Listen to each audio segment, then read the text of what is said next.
So, welcome everyone. This is our required neighborhood meeting for the proposed Envision Franklin Amendment for the Riverview property at 151 Franklin Road.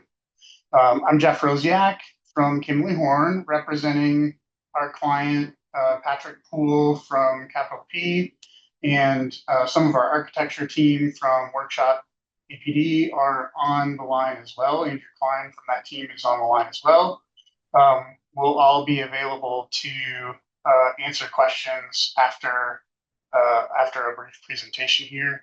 We did have a few more folks sign up than have showed up so far, so bear with me if we're pausing. I may be letting folks into the meeting and also going to be monitoring the chat. So um, this meeting is a recorded meeting, as the neighborhood meetings in the city of Franklin are required to be. It'll be available on the City of Franklin's website and on the City of Franklin's YouTube channel for folks that may not be able um, to, to join us tonight. I'll kind of be keeping everybody on mute as we give this initial presentation, and then we'll have some time after the meeting after the presentation rather, to answer questions. At that time, feel free to take yourself off mute or use the space bar. We do have a decent crowd tonight, so let's try not to talk over each other, and we'll try to address all the comments as we can. Many of you may have attended our in-person neighborhood meeting a few weeks ago. Some of you may have left comments or asked questions as part of that meeting. Those comments and questions, they'll go into the meeting notes. They'll be submitted as part of our process. So those comments and questions are already on the record, and we're evaluating how to address comments and address some of the questions that we heard in that initial meeting. We'll talk a little bit about some of that in this presentation. So with that, Patrick, I think I saw you on. Are you on? I'm here, and Oh, Jeff, make sure you can hear me and make sure everybody can see and hear me. But I can yep, see you. I can hear you. Yes. So with that, I'll turn it over to Patrick Poole from Capital P. thanks, Jeff. Well, first and foremost, thank everybody for joining. I'm pleased to be joined by Jeff and the team at Gamble Design and Kimley Horn, I should say, as well as one of our architect team members from Workshop APD will be joining as well to talk through a little bit of the design. As Jeff mentioned, we're very excited about this project and all the community input and collaboration that's been going on for quite the last several months. The presentation you're going to see today does include a lot of the visuals that we had the benefit of presenting at the lower school, BJ's lower school meeting several weeks ago. But I don't definitely want to input, and we'll elaborate on this a little bit more about how we're currently taking in some of the comments that were received at that meeting and implementing them into the future proposal. For those that were not at the meeting, we are going to run through the full presentation. And so for those of you that were there or were there for a short period of time, we hope that you're going to see some things that and learn some things about the project and the property that maybe you didn't see or hear about a few weeks back. But Jeff, I'll have you flip through just to the first couple entry slides. Most notably, the first picture is obviously a picture from the front facade viewing from Franklin Road. But we definitely want to take a short minute just to mention to those of you that may be new to the market or new to the neighborhood what the background and history of this property are. It's what makes it incredibly special and incredibly special to downtown Franklin. The property dates back to 1902, and really one of the original homeowner of the site is also extremely influential within the city. And we are looking to, as part of what really is a heritage hotel and a heritage property, is to really expand on that history, make it a part of the property, make it something that we can revitalize and live on for many, many decades and another 100 years to come. Henry Mayberry built the property in 1902, and the reason this is important is because of how much influence he and his family had, not only to the early days of the city revitalization and the continued improvement of the downtown, but also in the generations that followed. Some notable things about Henry Mayberry is when he moved back to Middle Tennessee, he was influential in creating the interurban railway, which actually ran right in front of this property from Franklin into Nashville. But also notably from a civic perspective, he was one of the first to donate a spring that would supply downtown Franklin with almost 500,000 gallons of water, which really helped establish the city back in the early 1900s. On the next slide, we look a little bit more at the site itself and the history of the architecture and structure. The home was commissioned by Henry Mayberry to be designed in a neoclassical architectural style, which has really lived the test of time. The property was placed on the National Registry because of its design, as well as the influence it has had in the city. Some things you can see here from the facade include this beautiful portico, the some of the other architecture features of the white and black contract, the sunlight over the main door. Those are all key aspects of the neoclassical architecture that really excite us and excite us in a way that we can expand on it in the future development. The resource map really doesn't tell a lot for those of you who know the site as well as you all do, but just from a context perspective, the property itself sits in a very unique part of downtown that has continued to grow over many decades. But the property at 151 Franklin Road really is made up of two separate tracts, a total of almost 15 acres, sitting right in between the Harlansdale Farm, the factory of Franklin that has obviously become a staple of the downtown. Some newer developments, including the Middle Eight and the Bicentennial Park Pavilion, as well as the Harpeth Hilton, and of course down Main Street, directly accessible into the Main Street and Franklin Square. This plan shows some of the existing structures, which for many of us that have driven by this property thousands of times may not realize some of the structures that are on site because a lot of them are shielded from the main home itself. And this page also really amplifies how vast the 15 acres is. But you can see, which we will show a little bit more detail on the coming slides, the historic structures, which do include the home itself, the smokehouse, the barn, as well as a spring house. And there are two additions that were not included in the historic registry. That includes an addition to the rear portion of the site, as well as a cabin that was relocated onto site at a later date. As part of any property and any revitalization of a historic property, it all starts with the existing structures. And this first page really exemplifies just how beautiful the home itself is. Again, you can see the portico and the sunlight windows over the front door. The sunroom on the western side is also a really unique feature of the home that played a big part in the early 1900s of carriages coming and dropping off goods and visitors to the property. And then, of course, the grand gates that have been expanded over time but remain the core feature of the front facade. On the next page, we get a little bit of better view of some of the historic structures. The barn itself sits at about 3 stories tall. It is a slightly higher structure than the main home. The smokehouse remains in great shape as well. Unfortunately, the spring house that you can see was on the initial registry in 1987. It unfortunately fell due to either structural or storm-related damage sometime between the last 30 years. And then the cabin that, like I mentioned, was relocated and is not currently on the registry, but is something that is important to us to revitalize on the site as well. This next page is getting a little bit more into the development canvas, if you will, of the site. So like many sites of its size and obviously its location within downtown Franklin, the historic overlay, we do have several things to identify here, not only the two different parcels and their property line.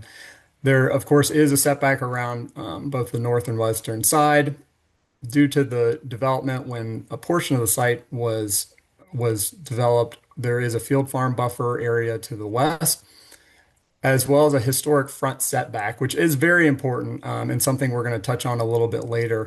In in any of the historic downtown overlays, we've got a historic front setback, meaning no structures can be built in front of the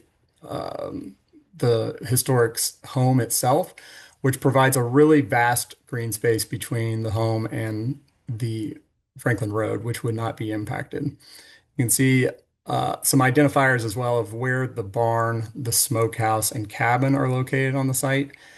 And then, of course, the floodway to the south as we're heading into the Harpeth River. I am going to pause for a second and introduce Andrew Klein, who's been part of our design team since the beginning. He is with Workshop APD and is going to talk a little bit about really the inspiration of the home and the grounds itself. So before I introduce you, Andrew, we of course will make our way into the site plan and excited and to talk through the different programming of the hospitality property. But before I do, Andrew, again, for those that may not have made it to the initial neighborhood meeting, I guess I should start first and foremost with what are we trying to accomplish? What is the vision? What is the goal? And why is this important for this property in the city of Franklin? We believe that this property presents an extremely unique opportunity to take a historic structure, revitalize it, turn it into a public use that everyone in Franklin can benefit from. It's sat as a private residence for over 120 years. Four different families have owned the property, and it really has been literally gated off from the community during that period.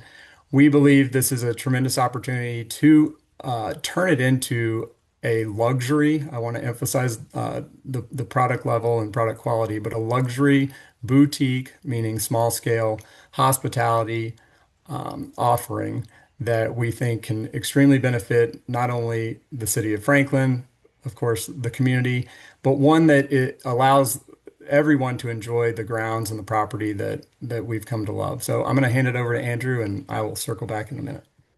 Thanks, Thanks. Patrick. Hi, everybody. Thank you so much for having me tonight and to talk about this project. As Patrick was just saying, it's really a great opportunity to open up this beautiful historic home to the community as well as guests of the community. And so this page is just a little bit of look and feel imagery based upon the existing beautiful architecture of that home and how we would pay attention to the details and pay tribute to that home, keeping it in the style, the aesthetic, and the interior sort of design of that historical home. You can see here the second image is showing an idea of what we might do for a check-in desk where guests could come in or where the community could come in and see the lobby and experience this house as it's opened up. On the next page, these images are kind of describing some of the front rooms of the home where we might bring in a little bit more mood, perhaps a coffee bar, perhaps a place to have a drink for the community and for the guests. As we continue through this presentation, we just start to think about reference images of similar areas and properties of things that we would bring into the landscape of the home. So paying very, very true to what this home has been, but taking elements of it and repairing certain aspects of it or enhancing elements of stone walls, plantings, fence lines, and beautiful brick that exists within the property today. And then what does that mean for the function and programming of the space? Creating some quiet areas for reflective contemplation, bringing in some areas for guests to lounge near a small pool or for the community to come in and dine and utilize areas outside. Calm and restorative environment are words that we've been throwing around, spatial shifts with planted density, making sure that we're making very calm decisions and very elevated exploration in the landscape. There is a proposed restaurant that would be open to the community as well as guests. You can see here some of the level of fit and finish that would be shown in that restaurant, whether that be beautiful floral, beautiful floor tiles like the first image here and the host stand. The level of fit and finish that we would bring into upholstery, tablecloths, and the like, casual dining opportunities, and then even some outdoor dining opportunities. And then finally, there's a wellness component that's being considered for this property. The idea that this could be open to day guests as well as overnight guests. The community could utilize this, including outdoor activities such as yoga or meditation, perhaps something like this middle image for treatment as well as wellness and fitness shown on the far left.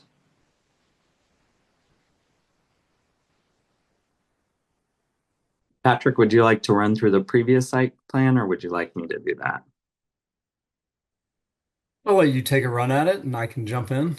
Sure. So I think everyone has started to see this site plan and there's been some revisions to it. So it's a good one to look at and we can discuss some of the revisions on the next page. But here you can see that all of the proposed buildings sit behind the home. That was something that Patrick mentioned earlier.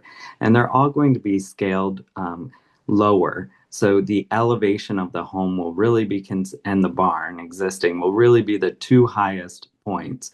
And then the other architectural elements are sitting sort of subdominant to those spaces. You can see here the existing drive coming in. That could be where folks are dropped off. And then to the south, we're indicating some parking. The idea in this site plan is that we would have a more central pool location behind the historic home and then guest rooms around the perimeter of the site. And it would be utilizing the grade to really hide parking and to make sure that that is sort of pulled away from anything that's visible from Franklin Road. Anything you want to add, Patrick? No, I'll let you move on to the update and when I can jump in. Sure.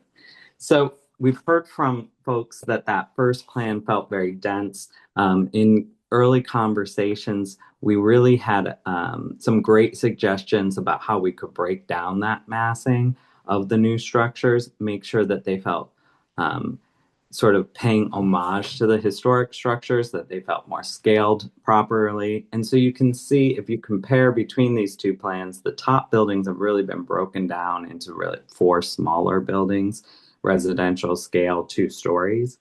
And then to the south, those other buildings have been broken up a bit more too. And you'll notice that a lot of that parking was removed. So this is just starting to address some of those comments. I think there's still some more comments we'll have tonight and some more thinking that we plan to bring into this. Perhaps there's even more suggestions that you can give us to make this better. But our intention here is to break down the structure so it doesn't feel like large hotel spaces, but rather small residential sized buildings, and to minimize the amount of parking that's visible with smart planting, and to really keep that view from Franklin Road of the historic home and these other well-scaled buildings a little bit pulled back from the historic home. Great, thank you, Andrew. I'm going to fill in a little bit of the gap right there on the site plan just to address some of the comments that we heard. And then I do want to talk through a little bit of the massing and maybe we can finish back up with the site plan. But specifically over the last few weeks, we've heard a few comments and questions that I wanted to definitely point out. The first is about parking. What's hard to discern on this plan without either kind of reading some of the text or knowing what you're looking at is we are looking at an underground parking structure on the south side, which would contain the majority of the parking. Um, of course, I think Andrew mentioned a little bit about the access. That also allows the main access being through the front current gate, valet parking for any guests, and they would be parked in the underground parking. Another comment we got was about just either traffic flow, circulation, ingress, egress on the other portions of the site. And I definitely wanted to point out something that we may not have identified as specifically as we should have, and that's the Splendor Ridge drive lane. So, as many of you know, that is currently a gate only used for fire access that was required when the Splendor Ridge development was developed. We not only will be including that as a secured gate only to be used for EMS and fire safety, but we will look to enhance that gate on from just a pure beautification perspective and something that I think would enhance all the view sheds both from Splendor Ridge but also from this property. So no auto traffic, no truck traffic, no business traffic at all will be coming in and out of that gate. Um, as Andrew mentioned, a lot of thought has been put into breaking up this massing into smaller scales and smaller buildings instead of several large buildings. And some of that just was not, I guess, emphasized on just the 2D plan. So one thing we went an extra step is to do some massing studies, which you will see on the next slide. And we think these are very important to just show kind of what that view shed would be. So Jeff, maybe flip over to that first Franklin Road visual. As you can tell, the property, and I'll get a little bit probably more granular here. The property itself, I guess, benefits or has the implication of several grade changes. So on the western side, you've got quite a grade change going down toward the Harpeth River, of course. That does provide us with a little bit of a benefit from both a view shed as well as landscaped screening perspective, in that we can hide most of that parking in the hillside, which would be screened, fully unviewable from any vantage point or road. The other benefit is we have this historic setback that we're not only taking into account, but we're actually extending further. So any new structures are sitting well behind the home itself and blocked by some of these mature trees. Of course, when a development plan materializes into further detail, we will look to have some other landscaping upgrades that would even further enhance the view shed from Franklin Road. So we felt like this was a great illustration of how the main home remains the crown jewel of the property. We want all visitors, we want everyone in the community to drive by this property and still have the same awe that they have now with the beautiful front door and the front driveway up to that beautiful portico. All structures, of course, on the right side of this screen are also at a lower height than the existing home itself, and of course are also screened by some of those mature trees. The next massing shows a little bit more of the bird's eye view, which again is not as typical as what you would see either walking down Franklin Road or of course driving down Franklin Road, but it is important just to see how the massing compares to some of the existing structures. The height of the current home and the barn, of course, are our tallest buildings, and any new structures are well below those heights. The next plan implements a little bit of that grade change that we talked about. So we're down, if you can see kind of where that red arrow is on the top right portion of the screen, we're really down closer to the Harpeth River, which, as many of you know, when you're on the bridge of Franklin Road, drops off somewhat significantly, and is also currently benefits from quite a bit of screening of mature trees already on the service road, or what has been used as the barn road. Those would allow for some continued screening, but we would also look to enhance that as well. This image is somewhat unique and hard to illustrate when you're only looking at it from a 2D plan. So we felt it was important to show again what massing looks like compared to the existing structures. This is something I don't know if Andrew you commented on in on the portion of the existing driveway. One of our concepts on the programming side is to convert that back into a material that would have been used at the time of the property. So whether that's a cobblestone or a pea gravel or something a little bit more historic that is really used from our programming as a pedestrian walkway. It allows for a much more somewhat intimate experience with tree-lined pedestrian walk. But more importantly, because of this grade change and because of the scale of the buildings that we've programmed here, it really allows for everyone on site or that's benefiting from being on site, whether they're for uh, a cocktail or a Sunday brunch or lodging there over the weekend, that everything really remains on grade. So we're not having any guests have to truck up and down some of the grade changes. Again, that's one of the benefits of parking into the hillside itself. The other thing this shows is again just the height of the proposed structures compared to the historic home and the barn. You can see here a little bit of a mixture of the two-story structures and the one-story structure. And then lastly, a little bit of a vantage point from Slender Ridge. Obviously, this is not extremely accurate because we do have a bit more of that that landscape existing buffer that has some somewhat mature trees on it, as well as a fence and a gate. Again, we would be looking to enhance all of those significantly, but as you can tell, the barn really remains the only immediate visual point from that fire road that is already existing. I am going to uh, just run through a little bit of some of these case studies, and some of this is probably good to have a bit of context on. This project has continued to be very collaborative, starting with city leaders, starting with various neighborhood meetings, starting with business owners in the downtown Franklin community. And one of the things we did first was talk to historic zoning, and a question that did come up during those collaborative meetings was what other examples of a in-town historic preservation-based hotel are there around the market? And so we had our team do a bit of a case study on several just to provide some context. Now, of course, these are not to exemplify anything from a stylistic perspective or a programming or even a unit count perspective, but they do exemplify how really well-designed, well-crafted, well-programmed, and well-operated hotels can have an extremely beneficial use within a historic town like Franklin. So the first one is Woodstock Inn. It really becomes the community crown jewel. A lot of community events are centered around the Woodstock Inn, and many residents view this as kind of the heartbeat of the historic town.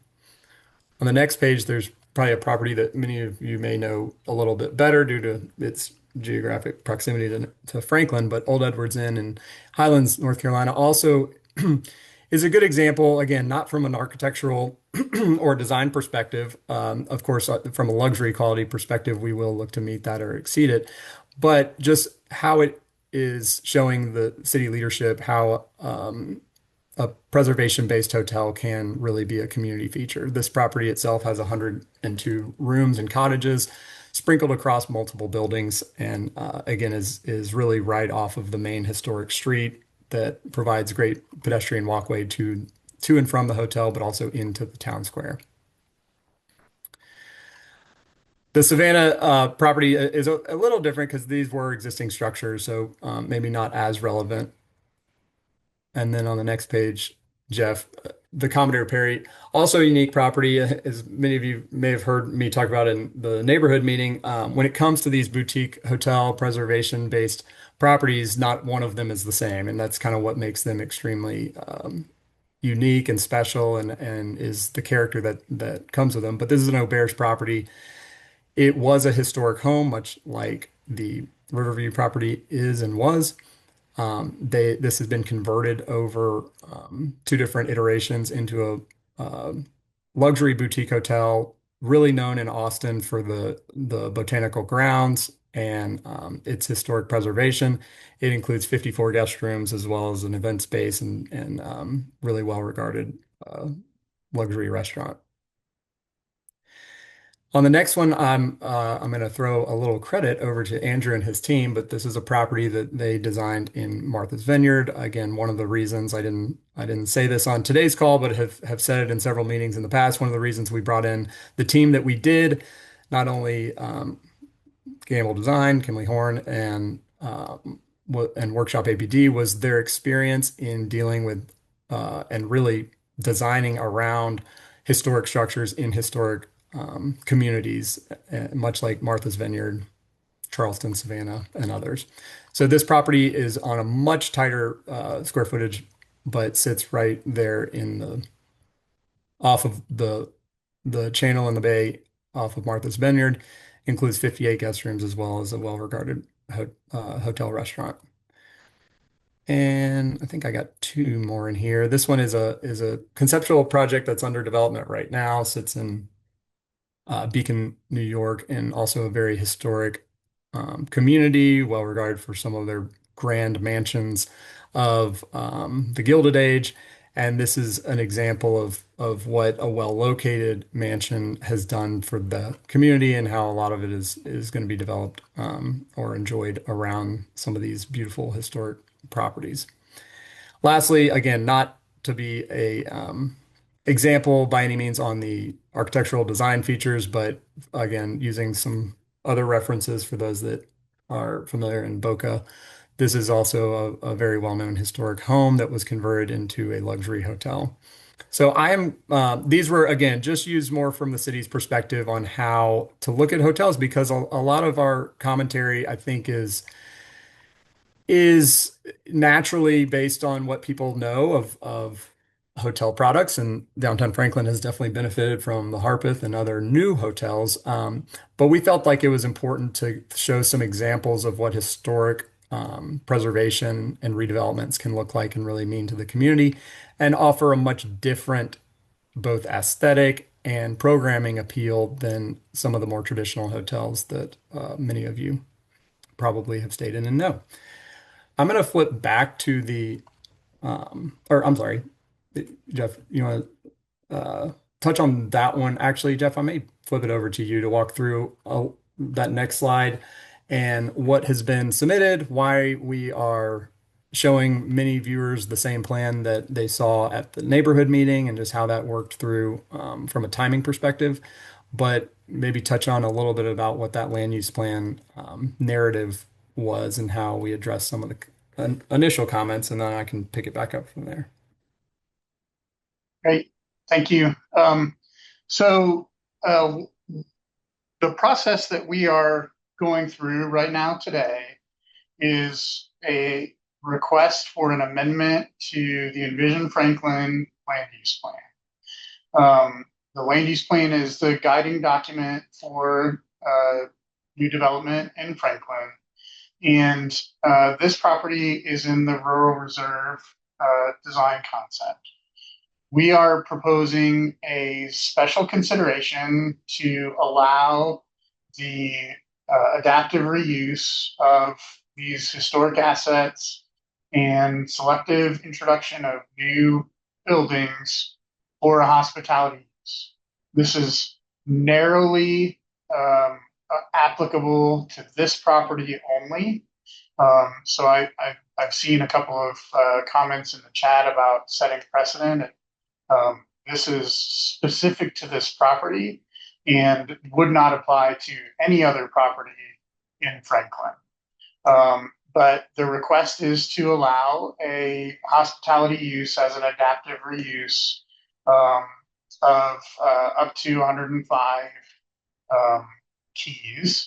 And that's a revision from some of the plans that you would have seen in this presentation, where the original request was for 120 keys, which is the consistent with what the historic guidelines allow. So we've reduced our ask from that original ask as we've started to work through the process and heard comments from uh, residents and city staff and city officials. Um, as we continue through next steps, the really our first step is a formal submittal to the city of Franklin. That happens next week. As Patrick mentioned, we've been before the design review committee of the Historic Zoning Commission, so we've had an initial conversation with them about this in concept.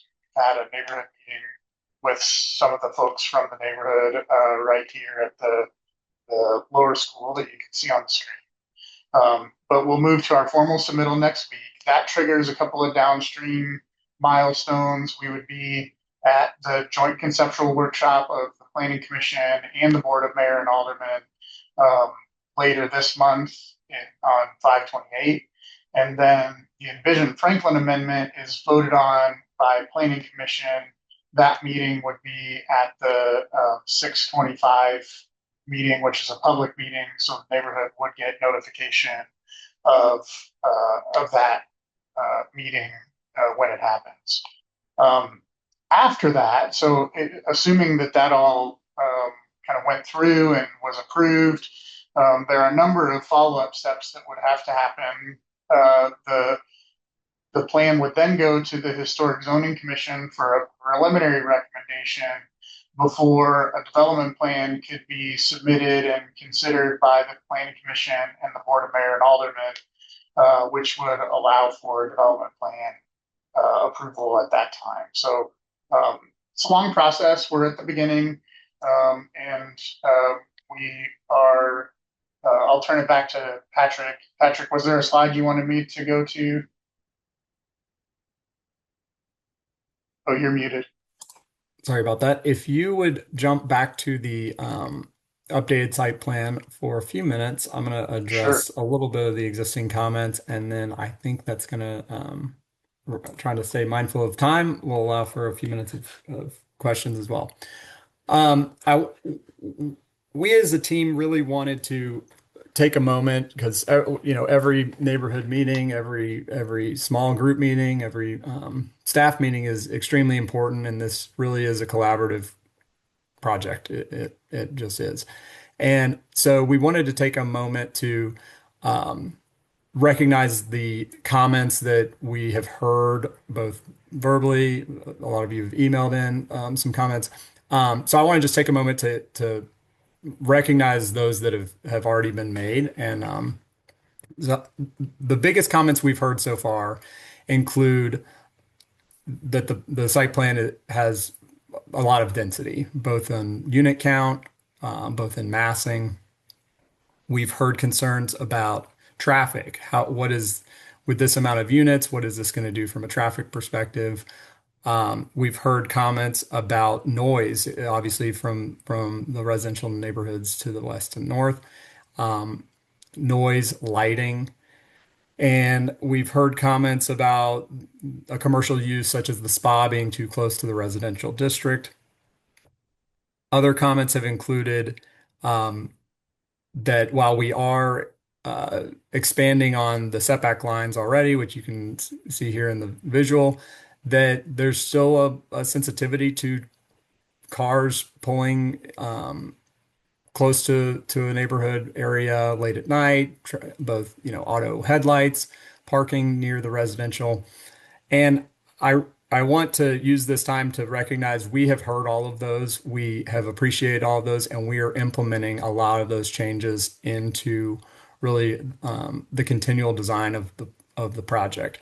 So as Jeff mentioned, we did have to submit this in to get into the schedule, but we are looking to prepare updates by the end of this month that we believe will address many of those concerns. So I'm obviously wanted to take a minute to talk about that and just know that we are hearing you and appreciate the commentary. To Greg's prior point about the land use language, some of the operational language was already implemented, which we will stand by, and wanted to get that out into the land use plan specifically. Those include operational curfews. Those include noise restrictions, and those also include light restrictions that I think Jeff talked about. That being said, I believe I'm going to pass it back to Jeff, and you've done many of these more on virtual. Do you want to read through some comments? Do we want to open up? I'll let you take it from here. Yeah, we'll open the floor to comments. We do have a good sized crowd today, so please be respectful and try not to talk over each other. I'll also try to ask some questions that we're seeing in the chat. So I'll try to add those as we're moving through some of the questions. But yeah, go ahead. Anyone have any questions they'd like to start with? Sure. Yeah, hey, if you don't My name mind, is Phil. John Ackerson, I'm a resident within Harpeth Meadows. Just a couple of quick questions. Sorry I missed your initial meeting. I was out of town on business. Um, this would be considered a non-conforming use. Is that right? A non-conforming use. Well, if it were approved, it would go through the process of first an envision Franklin amendment and then a development plan and rezoning. So it would not be a non-conforming use should the project continue through the process. Currently, it would be a non-conforming use. So you're asking for a variance from that. What I would suggest is that your setback to the north is not appropriate for a non-conforming use. I realize you're going to go for a conforming use through rezoning, but at this point, to your own comments about light pollution, I mean, you're going to come in if you're going to stay in the north lot, you're going to shine your lights as you drive around the lot into those neighbors. I would suggest that your landscaping buffer is not sufficient and your setback is not enough along that north line. Okay, appreciate that. It is disingenuous at best, deceptive at worst, to not show the neighbors on the north side of this property. You're abutting a residential neighborhood. You've conveniently shown mostly non-residential around it. So I think that's a little disingenuous to this crowd. Just my comment. Certainly not intentional. We can create a view that zooms out a little bit. And then tell me a little bit about your field farm setback, this kind of little token area in the back corner. What's going on there? So the field farm buffer is a buffer that was established related to the development of the Splendor Ridge subdivision. It would continue to be a field farm buffer in this development. So I would suggest that you respect that field farm buffer and wrap it around the corner in the north end of the property. That would kind of just dovetail into my initial comment on that north setback. Okay, appreciate that. Yep. And then noise ordinance. When's the last time you went to a wedding? I mean, they're usually over by 7 o'clock, right? Everybody's in bed. Sorry, that's a little smart aleck comment, but there needs to be a noise ordinance here. I mean, if Pilgrimage Festival can do a noise ordinance, you guys can do a noise ordinance, right? So we would want this thing shut down. Yeah, we're still working with staff to craft the language of this specific special consideration. We actually included some language about operating hours and things like that in the language, but we're still working through some of that. We're cognizant of that concern and want to try and address it. Okay, good. Thank you. We would want that to be, permanently memorialized, not just something that an owner a developer in a neighborhood meeting says, "Yeah, we're going to hold the noise down." So that would need to have some teeth. So we would want to see that. Um, Tell me a little bit about your ownership. I mean, is this a build it and sell it? Is this a long term hold? Um, Hospitality properties for the majority, and I know this is a high end luxury development, but they tend to depreciate over a while. What does the long term hold look like this, and what kind of assurance does the neighborhood have that you guys develop this and you flip it in a year, and then we get some operator who doesn't care about the neighborhood? No, great question, Jeff. I can jump in on that.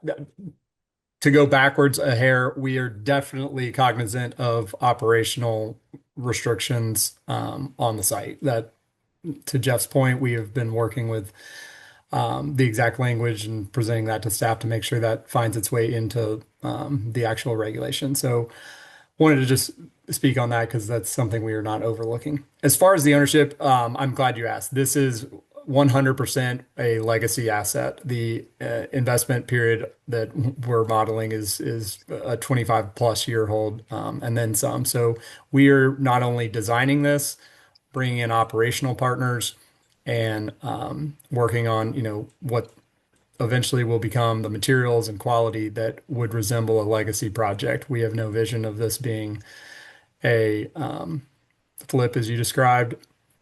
And I do think it's important to know that myself, my partner, and several of our investment team are all local and view this as one that we look to hold for a very long time and enjoy with ourselves and our families as well. And how does that ownership compare to these other examples that you gave? Do you know? That may be an unfair question, but Yeah, I definitely can't speak to them except for Old Edwards Inn. Old Edwards Inn was developed by a very high net worth family. They just transacted about 2 years ago to another high net worth local family that is viewing it the same way as we do. So that's not uncommon with these types of projects. Obviously, I couldn't say that about a traditional hotel that obviously is modeled to have multiple transactions throughout its life cycle. But the typically, and it's not uncommon for a boutique hotel property like this to be a legacy asset with one core investment group that sees it for its lifetime. I think that would be important to the neighbors to understand Yeah. that. I mean, you can kind of obviously kind of give that lip service now, but again, these these are decisions that are going to affect the long term value of the property and the long term use of the property. And for most of the folks in the neighborhood, this is a long term stay, so you're having a major impact on our quality of life. Um, so I'm stating the obvious there, but I think you need to hear it. We don't really want a hotel in our backyard. Appreciate good development. Appreciate development, period. I'm kind of pro development. But this is in my own backyard. The game changes a little bit. And this is a density that to me seems a little high for this use. This density and the examples that you gave, I would challenge you to say that those are far more urban in their fabric than this is. With the exception of the school across the street, you're dropping right into a residential neighborhood. Yep. So, in terms of your comments on precedents, you are the precedent. So to say that you're not setting a precedent is disingenuous. This is a one-off zoning. I understand that. But once the first one-off zoning happens, then it's a hell of a lot easier to get the second zoning. So be aware of that. That seems a disingenuous comment. Appreciate your comments, John. Does anybody else have any questions? Yes, I do. Just to go off what Lynn said here, I looked at the 7 properties that you showed in the Highlands, North Carolina, the Savannah, Georgia property, the uh, the Austin, Texas property, and Vineyard property in Massachusetts, and the Bacon, New York property, and the Woodstock, Vermont property, and all, not one of those properties and being in a historic area back up to a residential area.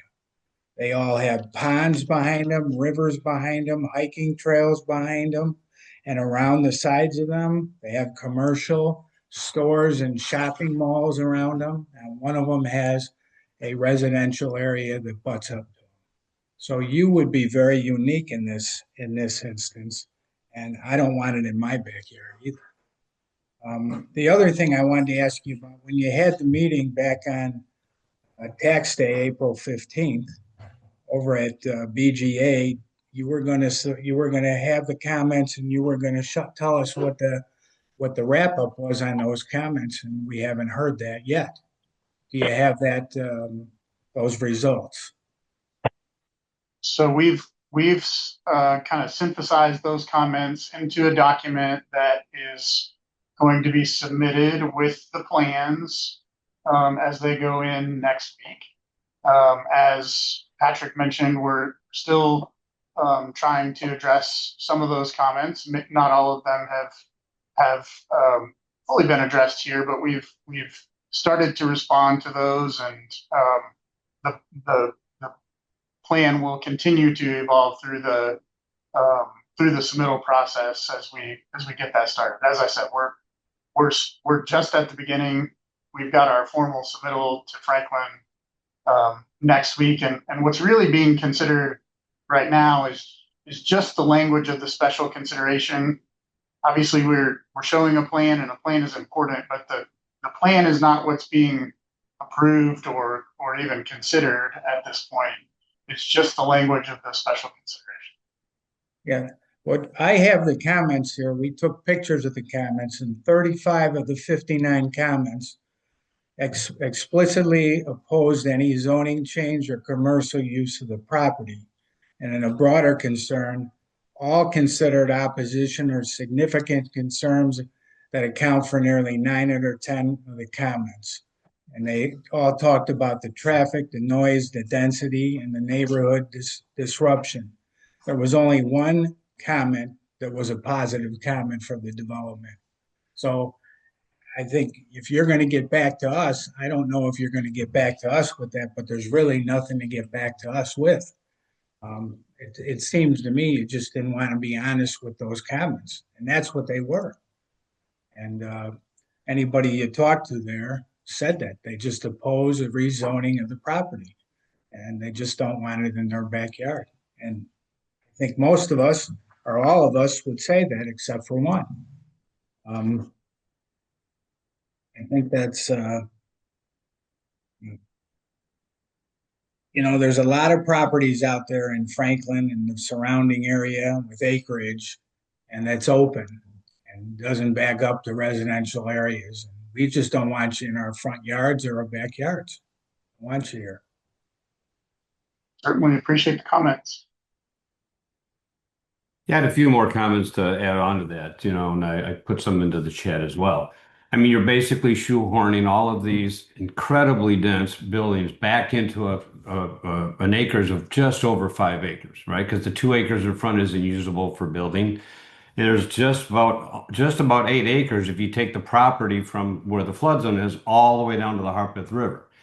So, to say it's 8 guest rooms, you're using a calculation on 15 acres, right?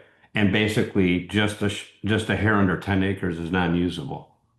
A party barn in our backyard, there's no way even with the curfew that's suggested that's going to shut down, right? There's no way a venue is going to take punishment on Google reviews for people who said, oh, wait, we had to shut down, we couldn't stay there, right? They're never going to risk that. You have setup and breakdown. Hotels are 24/7 operations, right? Someone's leaving for the airport early at 4 a.m., shining the headlights. Someone's coming at 2 a.m. from a bar downtown. It's just right up next to us. It's zone residential. That was for a reason. Splendor Ridge was an infill. You have, that as the mayor said, right?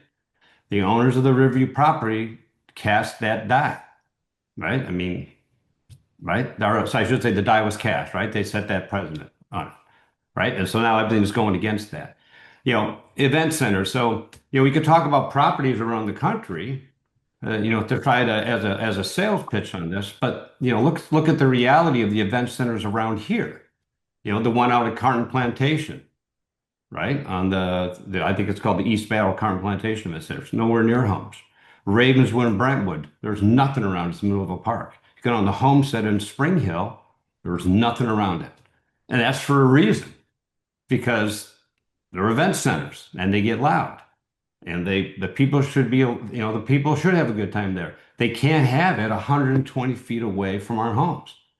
And you can't, and 75 feet away from our homes.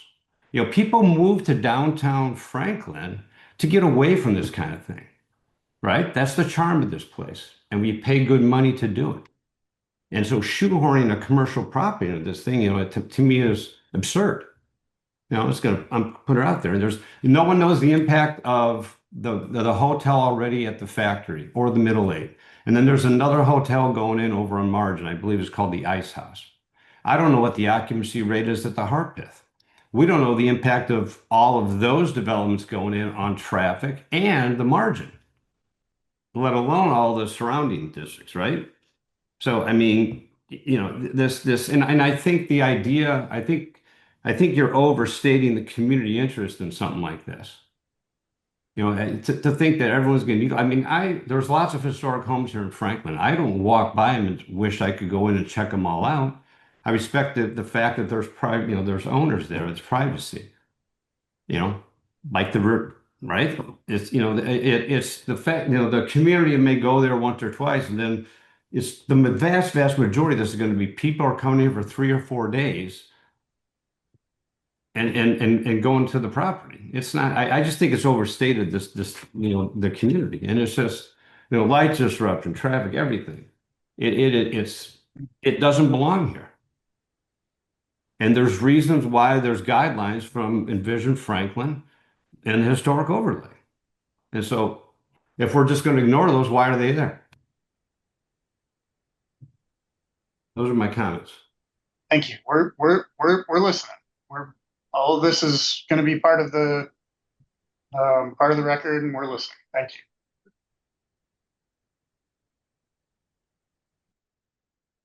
Hey guys, this is Harry Fisk. I live in Splendor Ridge, and all of these concerns, Greg did a good job, Phil did a good job of articulating them. I think the comments speak for themselves. I think there's a lot of homework you guys need to do on how you address those very obvious concerns. But one thing I'm a little concerned about on your behalf is the lawsuits that are going to come if this thing gets developed around the nuisance.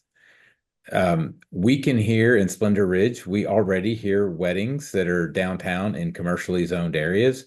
If you put weddings, which is what the stated use is of that in that barn, it is 100 feet from Greg's house, if that. It's a few hundred feet from my home.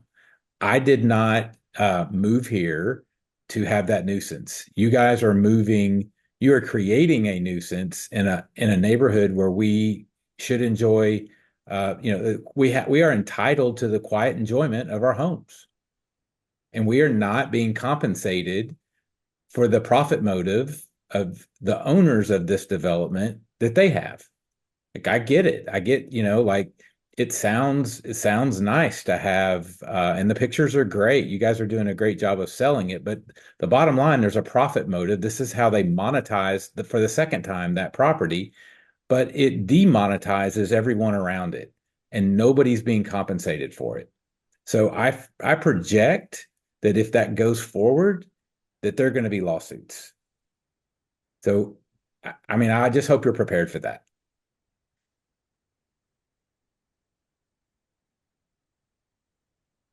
What other comments? Hey, Jeff, will there be written responses to all the questions? There's been a ton of questions in the chat, and they pretty much sentiment how we feel. I'm a Splendor Ridge resident, so I'm just wondering if you guys are going to formally respond to every question in the chat. Not sure I can respond to all the questions in the chat, but the chat is part of the record. If you have one that you'd like to speak to the crowd, please go ahead and do so.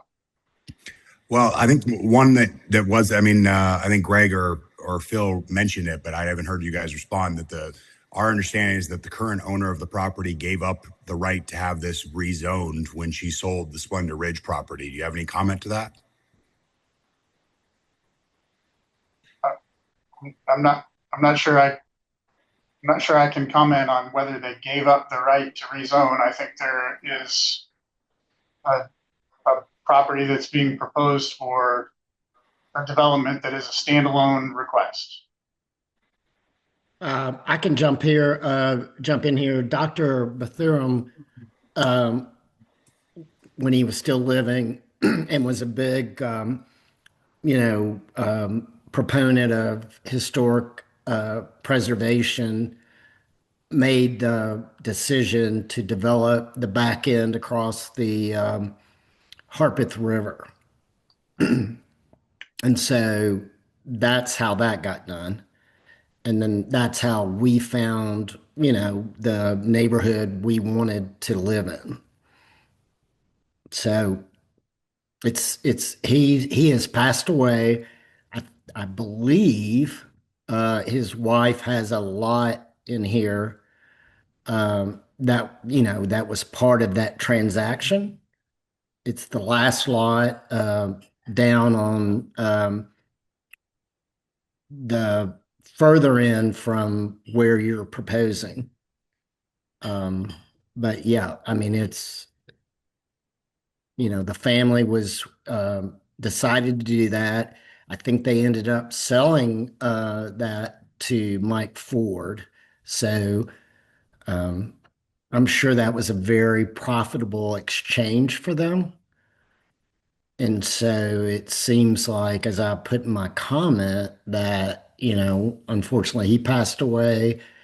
I get it. The family wants to maximize the value of that house, but they're doing it on the backs of the people who chose to move here based on their initial decision. Yeah, appreciate that color. I do think that while that history is valid, that this plan would be evaluated on the merits of this plan. I think I've heard people mention the mayor's comments in some previous meetings. So obviously the board and mayor are considering that history as part of their evaluation, but this will be evaluated as a standalone proposal on the merits of the proposal.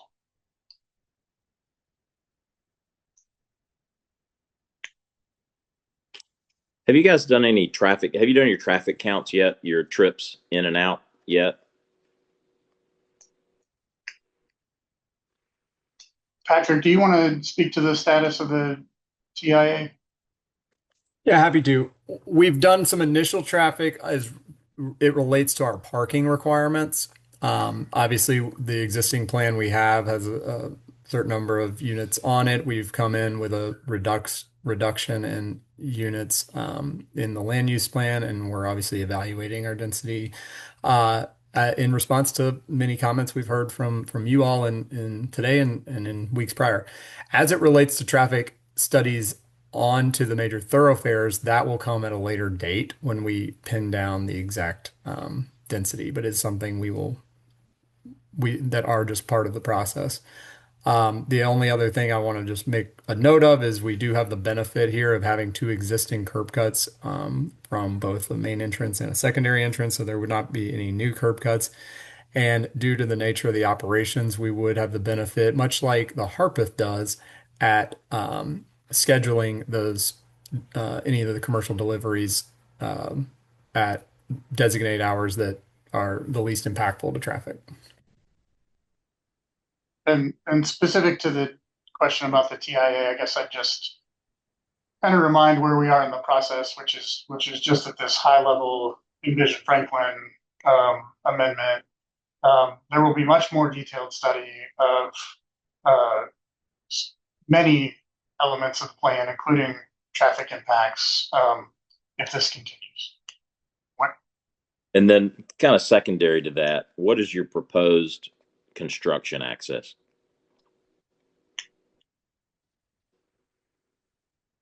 Yeah, great question, and that's one we've gotten in the past. We will use the existing curb cuts on site. So the main guest entrance has actually already been widened in previous years to allow for a 20-foot width, and we have no intention and are very sensitive to construction traffic being impactful on the surrounding residents. We recognize that was something you all had, many of you all had experienced in the past, and is one we have the benefit of having direct access onto the main thoroughfare and will not impact the construction access in any other thoroughfare. Patrick, I had a question. Go ahead, Lisa. Can you hear me? Yeah, Yes. okay. Thank you.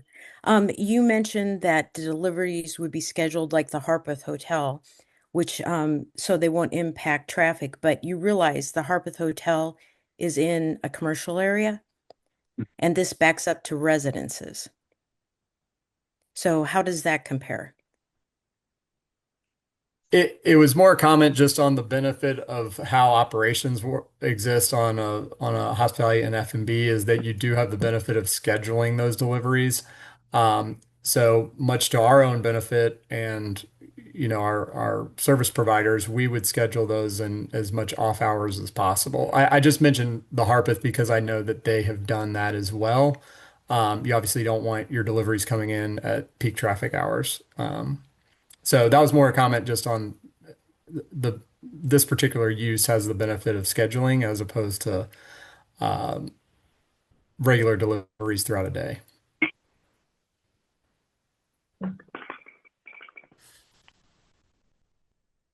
Any other comments? All right. Well, thank everyone. Thank you to everyone for spending time with us tonight and for voicing, sharing concerns. We do have this meeting is going to be recorded and will be posted to the City of Franklin's website and to their YouTube channel. We also have a transcript of the chat, so that'll kind of be part of the record as well. Appreciate everyone's time and comments tonight, and everyone sharing their concerns.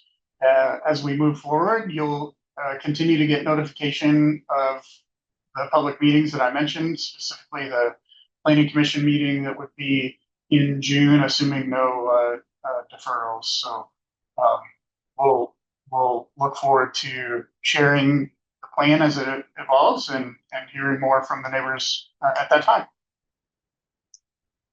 Thank you, everyone. Thank you.